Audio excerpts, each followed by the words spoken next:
W związku z sytuacją, która się rozwija wokół Ukrainy, dziś Narodowe Zarządzanie Antykryzysowe zwróciło się z apelem o zagrożeniu niepodległości Republiki Białoruś. I chciałem poinformować Państwa o treści tego apelu. Reżim Łukaszenki stracił kontrolę nad terytorium Białorusi.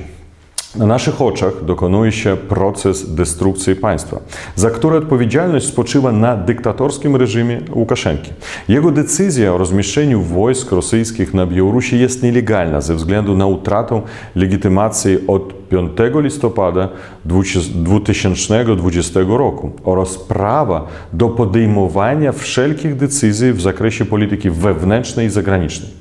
Ponadto rozmieszczenie grupy wojsk Federacji Rosyjskiej stwarza realne zagrożenie dla integralności terytorialnej i niepodległości Republiki Białoruś.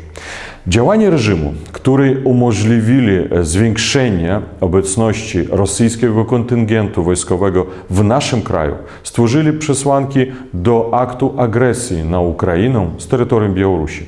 A to może spowodować katastrofalne szkody w stosunkach między narodami białoruskim i ukraińskim. Podkreślamy niedopuszczalność agresji wojskowej z terytorium Białorusi. W związku z tym wzywamy demokratyczne państwa całego świata.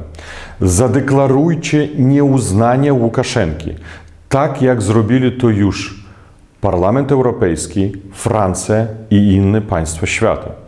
Wykorzystujcie wszelkie możliwe instrumenty jurysdykcji narodowej i uniwersalnej, aby postawić Łukaszenkę przed wymiarem sprawiedliwości za ludobójstwo narodu białoruskiego, tortury, akt piractwa lotniczego, hybrydową agresję przeciwko Unii Europejskiej, a także próbę prowadzenia agresywnej wojny. Potrzebnie rozwinąć sankcje m.in. w odniesieniu do kompleksu wojskowo-przemysłowego poprzez zakaz dostaw broni i towarów podwójnego zastosowania, zarówno z Białorusi, jak i na Białoruś. Przewidzieć również inne skuteczne instrumenty odpowiedzialności reżimu i powiązanych przedsiębiorstw z reżimem.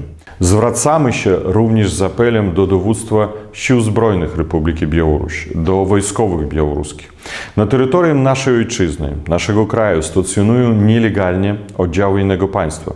Niby defensywne ćwiczenia prowadzone z użyciem broni ofensywnej wywołują bezprecedensowe napięcie w regionie. Każda prowokacja może stać się pretekstem do przeniesienia życia gospodarczego i społecznego Białorusi na płaszczyznę militarną. Zrezygnujcie z wykonywania rozkazów kryminalnych. Nakażcie opuszczenia przez wojska rosyjskie terytorium Republiki Białoruś. Apelujemy do wojskowych białoruskich. Pamiętajcie, że złożyliście przysięgę wierności narodowi białoruskiemu, a nie dyktatorowi. Zwracamy się również i do Białorusinów. W swoim fanatycznym pragnieniu utrzymania władzy Łukaszenka jest gotów rozpętać, jeśli nie wojną, to konflikt zbrojny z sąsiednimi państwami i stworzyć siedlisko regionalnej niestabilności na czas nieokreślony. Za realizację swojego szalonego planu Łukaszenka zapłaci życiem naszych bliskich i przyjaciół. Wprowadzenie stanu wojennego i mobilizacja na terytorium Białorusi będzie wiązało się z całkowitym ograniczeniem praw gospodarczych i obywatelskich. Godzina policyjna, nieregularne godziny pracy, zabranie depozytów, mienia osobistego, pojazdów, mieszkań.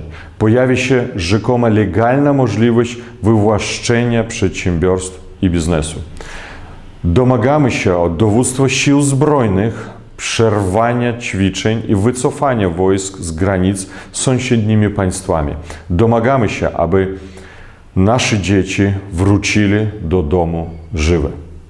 Narodowe Zarządzanie Antykryzysowe w apelu deklaruje przeciwdziałanie ewentualnemu konfliktowi zbrojnemu jako swoje główne bieżące zadanie, ale tylko wolne i pokojowe nastawienie Białorusini, personel wojskowy, matki i ojcowie są w stanie zapobiec katastrofie na Białorusi.